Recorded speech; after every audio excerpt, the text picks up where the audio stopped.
সীমান্তে দাপট দেখাতে শুরু করেছে মিয়ানমারের বিদ্রোহী জোট থ্রি ব্রাদারহুড অ্যালায়েন্সের বৃহত্তম সশস্ত্র গোষ্ঠী আরাকান আর্মি। সম্প্রতি বাংলাদেশের 4টি পণ্যবাহী কার্গো জাহাজ আটক করে তারা। এরপর জানায় এখন থেকে সীমান্ত বাণিজ্যে আরাকান আর্মিকে দিতে হবে কমিশন।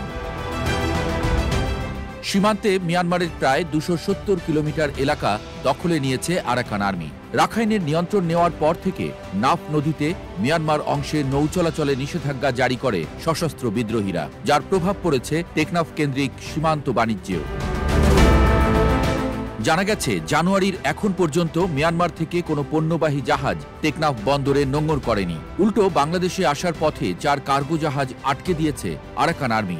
বহু চেষ্টার পর 4টির মধ্যে 3টি জাহাজ ছেড়ে দিয়েছে গোষ্ঠীটি। তবে শোনা যাচ্ছে নিজেদের দখলকৃত সীমান্ত এলাকায় এখন থেকে বাণিজ্যে কমিশন দিতে হবে মিয়ানমারের বিদ্রোহীদের। সংশ্লিষ্টরা বলছেন, যেহেতু তাদের জলসীমা হয়ে বাংলাদেশে পণ্যবাহী ট্রলার আসছে, সেই সুযোগই কাজে লাগাতে চাচ্ছে আরাকান আর্মি। বাংলাদেশ মিয়ানমার সীমান্তে নাফ নদীতে দেশটির জলসীমা দিয়ে চলাচলকারী নৌযান থেকে সুবিধা পেতে চায় আরাকান আর্মি। আর এ কারণেই তারা পণ্যবাহী কার্গো আটকে রাখার মতো নজিরবিহীন ঘটনা ঘটিয়েছে।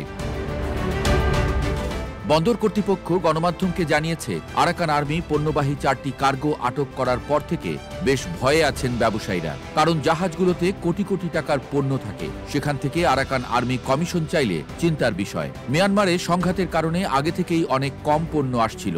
এর মধ্যে জাহাজ আটকের মতো ঘটনা উদ্বেগ আরও বাড়িয়েছে।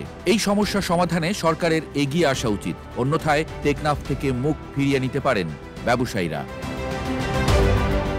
মিয়ানমারে চলমান গৃহযুদ্ধের কারণে 8 ডিসেম্বর থেকে রাখাইন রাজ্যের মংডু টাউনশিপের নিয়ন্ত্রণ আরাকান আর্মির হাতে রয়েছে। এরপর থেকে মিয়ানমার থেকে টেকনাফ বন্দরে কোনো পণ্যবাহী জাহাজ আসেনি। সর্বশেষ মিয়ানমার থেকে টেকনাফ বন্দরে পণ্যবাহী জাহাজ এসেছিল 3রা ডিসেম্বর।